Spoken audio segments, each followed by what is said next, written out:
All students most welcome in smart globe. Students, आज जो हमारा चैप्टर है वो है the structure of the earth, class 7th second chapter SST। So students, ये चैप्टर हम स्टार्ट करें उससे पहले मेरी एक रिक्वेस्ट आपसे, यदि आपने अभी तक मेरे चैनल को सब्सक्राइब नहीं किया है तो प्लीज़ उसे सब्सक्राइब ज़रूर करिए। इसका बेनिफिट ज़रूर आपको मिलेगा। आपको मेरे आने वाले वीडियो जो हैं वो अवेलेबल इजीली हो जाएंगे। तो आप अगर आप नए हैं यूट्यूब पे तो मैं आपको बता देती हूँ कि जो सब्सक्राइब रेड कलर में उसको बस टच कर दीजिए, रेड से वो ग्रे हो जाएगा। इसके लिए कोई पैसा आपका नहीं लगेगा। It's totally costless, it's totally free है। विदाउट कॉस्ट आपका ये काम हो जाएगा और आपको मेरे आने वाले वीडियोस इजीली अवेलेबल हो जाएंगे। Thank you. आज हम जो स्टडी करने जा रहे हैं उसका चैप्टर टाइटल है the structure of the earth.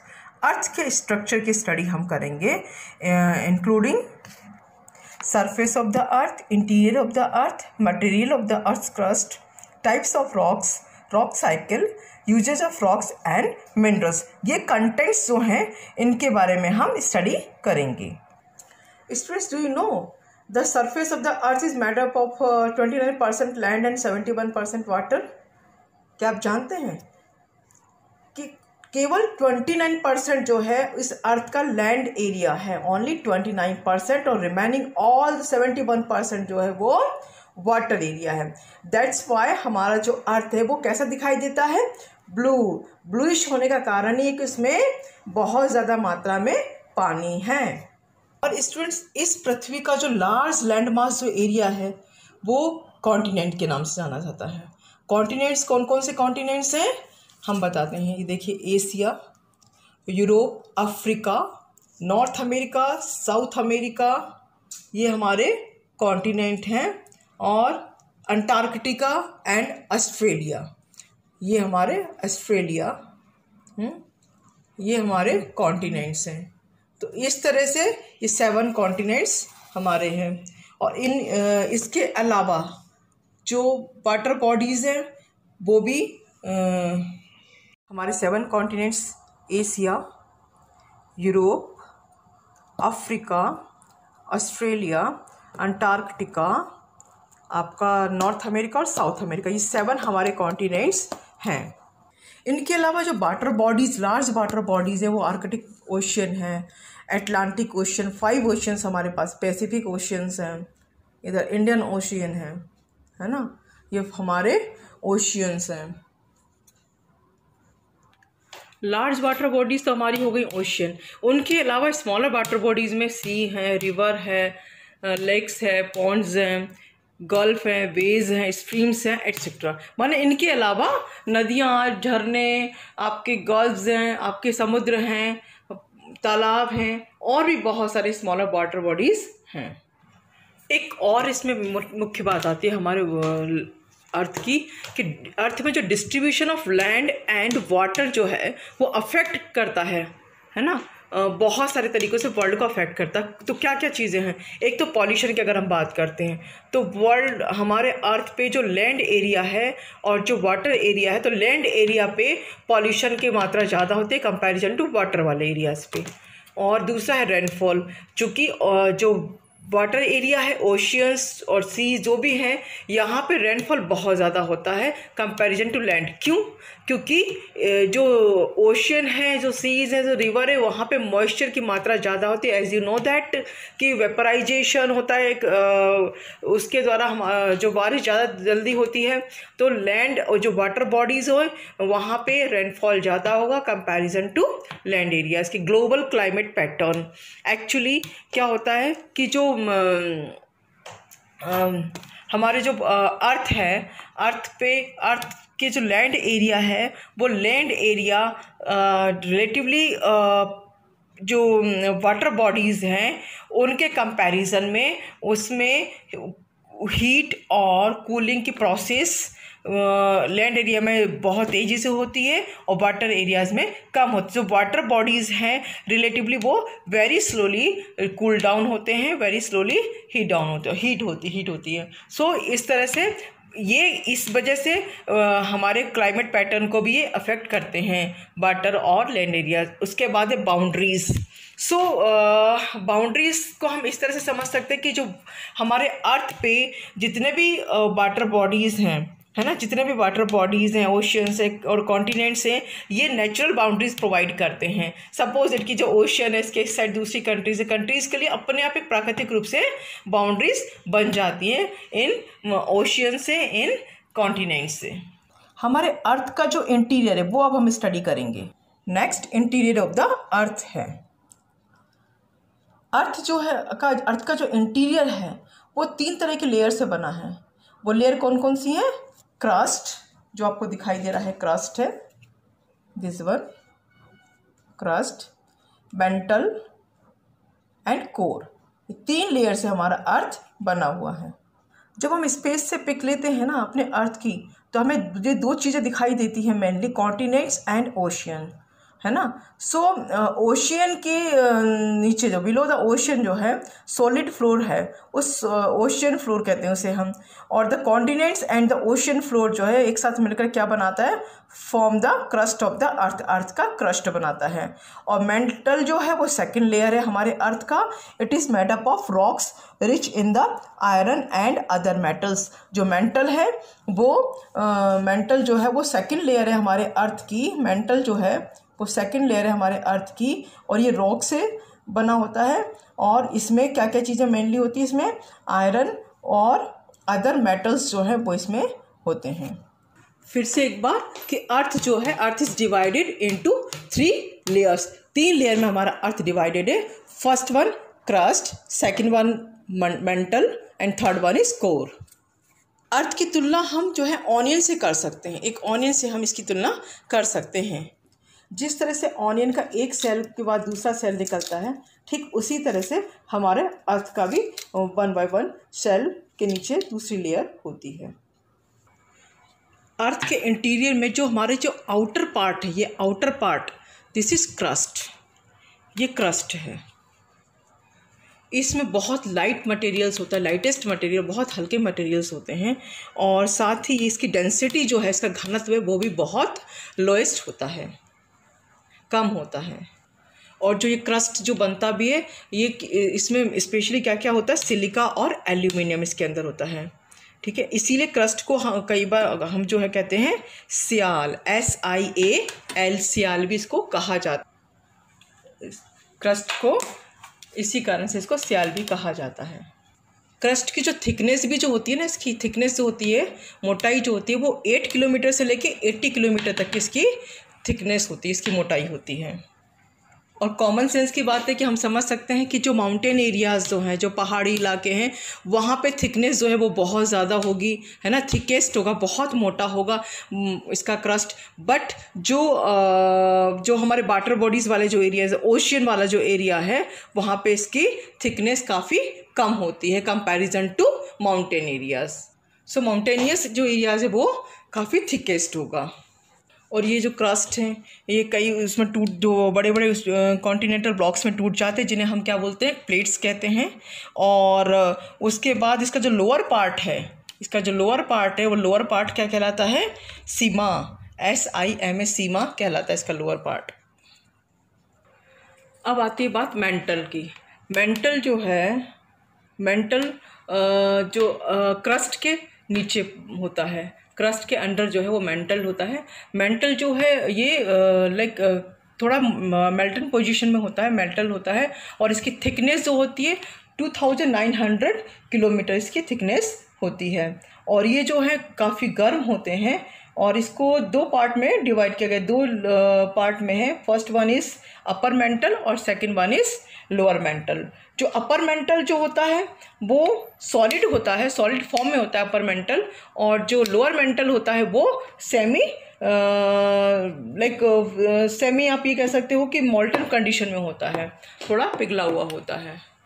And the temperature of mental के जो अपर पार्ट का टेम्परेचर है, वो अपर पार्ट का टेम्परेचर जो है, अपर जो मेंटल है वो होता है 870 डिग्री सेंटीग्रेड।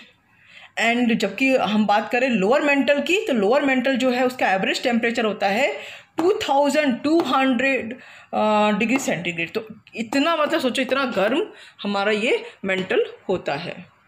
अब बात आती है inner most layer of the earth. Earth की जो सबसे अंदर वाली जो सेंट्रल जो पार्ट होता है वो होता है हमारा कोर।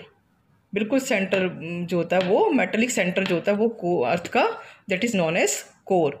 कोर जो है वो काफ़ी अर्थ का जो है वो डेंस होता है, मैग्नेटिक बॉल ऑफ मिनरल्स का होता है। इसमें आयरन और निकल होता है। इसके अंदर आयरन और निकल की मात्रा काफ़ी होती है, इसलिए इसको हम लोग नी निकल भी कहते हैं। एंड एफी फेरस भी, मैग्नीशियम भी कहते हैं इसको। मतलब इसमें आयरन होता है बहुत ज़्यादा। और अगर हम बात करते हैं इसके कोर की, तो कोर भी दो तरह से हम इसको डिवाइड कर सकते हैं। फर्स्ट है आउटर कोर और दूसरा है inner core. So outer core को जो है outer core and inner core. जो आउटर कोर होता है, आउटर कोर जो है ये बहुत ही गर्म होता है। इतना गर्म होता है कि इसमें मेटल भी मेल्ट हो जाए।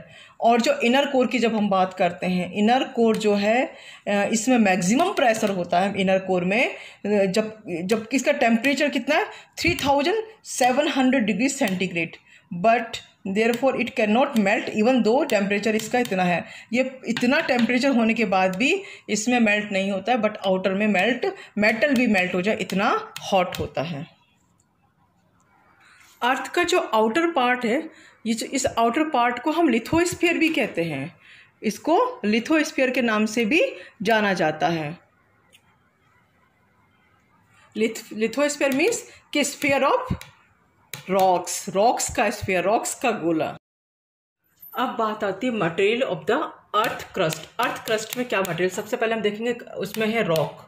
तो रॉक्स जो है वो क्या है, रॉक्स जो है फॉर्म ऑफ अर्थ क्रस्ट। ये अर्थ क्रस्ट को बनाते हैं, माने विच फॉर्म द रॉक जो है वो क्या करते हैं, अर्थ का क्रस्ट बनाते हैं। नंबर 2, इसमें जो पाए जाते हैं रॉक्स में जनरली क्या चीज़ें पाई जाती हैं, ये सॉलिड मास होता है, इसमें ग्रेनाइट है, इसमें सैंडस्टोन है, इसमें मार्बल्स हैं। इसके अलावा कुछ लूज मटेरियल्स भी होते हैं। वो लूज मटेरियल्स में सैंड होगा, सिल्ट होगा, ग्रेबल्स भी होते हैं। तो ये सब चीज़ें इसमें पाई जाती हैं। Next, made up of one more minerals, या तो वो वन और या तो एक या उससे अधिक मिनरल से ये रॉक्स बने होते हैं। ज़रूरी नहीं है कि केवल एक ही तरह के मिनरल से बने हो, इनमें रॉक से बने हो, मिनरल से बने हो। इसमें एक भी हो सकता है और उससे ज़्यादा भी मिनरल्स हो सकते हैं। Next, it has no definite chemical composition. Definitely ज़रूरी नहीं है कि उनके फिक्स हो कोई डेफिनेट जो उनकी केमिकल कंपोजिशन, ऐसा ज़रूरी नहीं है, एंड डिफरेंट भी हो सकता है। कॉमन मटेरियल्स इसमें क्या पाए जाते हैं, कॉमन मटेरियल में इसमें क्वार्ट्ज है एंड फेल्डस्पार भी है। फेल्डस्पार भी इसमें पाए जाते हैं। ये इनके कॉमन मटेरियल्स हैं। अब हम बात करेंगे रॉक्स के बाद मिनरल्स की। मिनरल्स जो है वो नेचुरली ओकर होता है। मिनरल्स जो है नेचुरली रॉक्स में ओकर होता है, दिखाई देता है, रॉक्स में पाया जाता है। 2 और 3 simple substance called elements.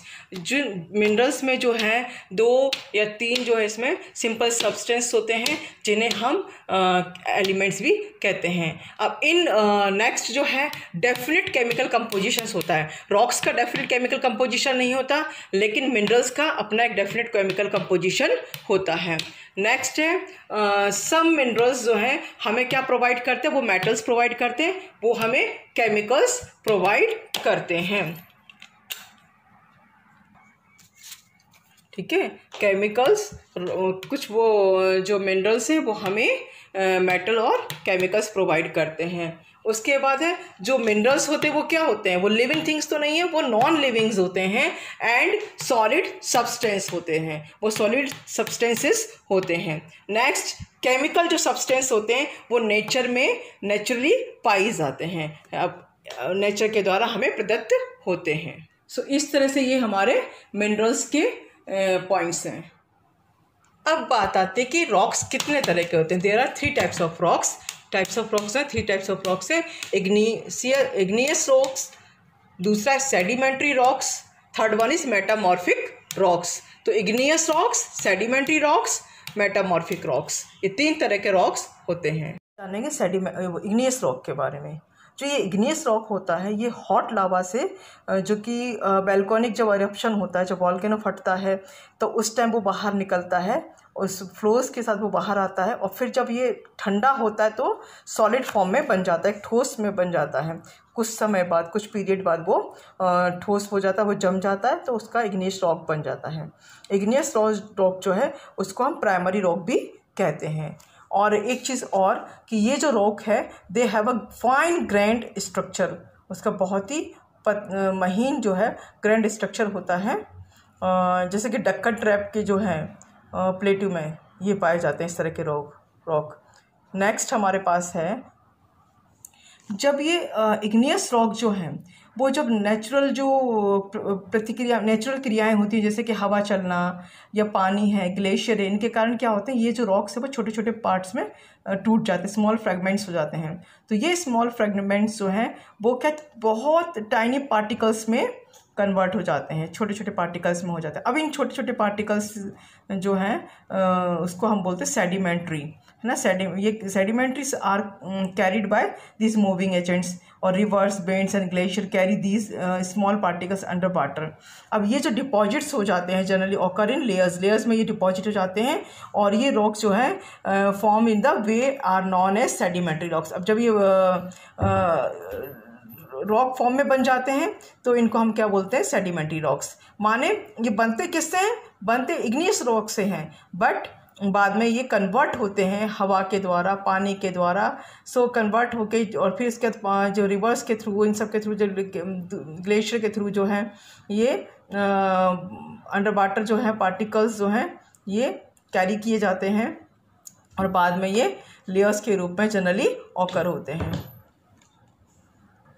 In rocks के एग्जाम्पल भी आपने देखे होंगे, जैसे कि जो हमारा लाइमस्टोन होता है वो इस रॉक का एग्जाम्पल है। Coal, petrols are also form in these types of rocks. वो भी कोल और जो पेट्रोल वो भी इन्हीं टाइप की रॉक से बनते हैं। सैंडस्टोन है वो भी यही रॉक्स हैं। और जिस तरह से कई बार समय बीतता जाता है तो जो वेजिटेशंस जो हैं, जो उनके रिमेन्स से, एनिमल्स के रिमेन्स से जो है क्या फॉसिल फ्यूल्स बनते हैं, और ये फॉसिल फ्यूल्स जो हैं इनके द्वारा हमें रॉक्स के एज की जानकारी भी प्राप्त होती है। जब इग्नियस और सेडिमेंट्री रॉक्स जो हैं वो बहुत ज़्यादा हीट और प्रेशर के उसमें आते हैं, संपर्क में आते हैं, तो उनका जो ओरिजिनल कैरेक्टर, जो विशेषताएं हैं और जो उनका अपीयरेंस है, जो वो दिखाई देते हैं जिस तरह के, पूरी तरह से चेंज हो जाता है, एक नया प्रकार का फॉर्म बनता है, न्यू फॉर्म में वो दिखाई देते हैं। ये रॉक्स जो हैं उन्हें हम फिर मेटामॉर्फिक रॉक्स कहते हैं। Metamorphic rocks are common example. Metamorphic rocks जो हैं वो कॉमन एग्जांपल हैं किस किस चीज़ के, इसमें मार्बल्स है, क्वार्ट्जाइट होते हैं, ग्रेफाइट होते हैं, है ना। ये इसके कॉमन एग्जांपल हैं, जिसमें से यस रॉक और मेटामॉर्फिक रॉक्स जो हैं ये जब डिके हो जाती हैं या ये ब्रेक हो जाती हैं तो ये क्या फॉर्म करते हैं, मटेरियल्स। किसके लिए, सेडिमेंट्री रॉक्स के लिए मटेरियल्स फॉर्म करती हैं, बनाती हैं। जब सेडिमेंट्री रॉक्स और जो मेटामॉर्फिक रॉक है ना, मेटामॉर्फिक रॉक ये हीट एंड प्रेशर के कारण, या फिर कह सकते हैं कि लावा के टच में अगर कांटेक्ट में ये आती हैं तो it can change into igneous rock. तो ये क्या करती हैं, इग्नियस रॉक में चेंज हो जाती हैं। और साथ ही इग्नियस एंड सेडिमेंट्री रॉक्स, ये रहा पर इग्नियस, और सेडिमेंट्री रॉक्स जो हैं ये विच सब्जेक्टेड टू एक्सट्रीम हीट और pressure will form metamorphic rocks. जब ये जो काफ़ी ज़्यादा रॉक्स जो हैं वो एक्सट्रीम हीट के और प्रेशर के इसमें आती हैं तो वापस मेटामॉर्फिक रॉक्स में कन्वर्ट हो जाती है, प्रेशर से ये मेटामॉर्फिक रॉक में बदल जाती हैं। This cycle of changes from type rocks to another is called rock cycle. मतलब इस तरह से ये प्रेशर और हीट के कारण इग्नियस में चेंज होते हैं, और अगर मान लो लावा भी टच में आते हैं तो इग्नियस में बदल जाते हैं, इग्नियस और सेडिमेंट जो वापस मेटामॉर्फिक में चेंज होते हैं। तो ये साइकिल जो है कंटिन्यूस चलती रहती है, जस्ट बिकॉज ऑफ हमारे नेचुरल एक्टिविटीज़ के कारण ये सब चेंजेस रॉक साइकिल में होते हैं। नाउ अब हमें पता करना है कि uses of rocks and minerals क्या हैं। ये मिनरल्स के रॉक्स के यूज़ क्या है। तो सबसे पहले तो जो है जो हमारा कंस्ट्रक्शन ऑफ बिल्डिंग जो है वो रॉक्स के कारण ही है ना। कंस्ट्रक्शन ऑफ बिल्डिंग्स जो है रॉक्स के कारण हो पाती हैं। और जो फॉसिल फ्यूल्स है वो हमारे पेट्रोलियम कोल का मेन सोर्स है, एनर्जी का हमारा मेन सोर्स है। कुछ रॉक्स जो हैं बहुत ही प्रीसियस होते हैं जिनसे जेम्स बनते हैं, वो रॉक्स जिनसे प्रीसियस जेम्स बनते हैं, स्टोन हमारे होते हैं जिन्हें हम ज्वेलरी में यूज़ करते हैं। दूसरा जो है कुछ मिनरल्स काफ़ी लाइक एसेंशियल प्लेस रखते हैं हमारे फूड में, जैसे कि सॉल्ट हमारे फूड का मेन पार्ट है। नेक्स्ट जो है soil is formed from rock. जो मिट्टी है, जो सॉइल है, वो भी रॉक से बनता है। तो ये इस तरह से कुछ मेन जो पॉइंट्स हैं हमारे uses of rocks and minerals के।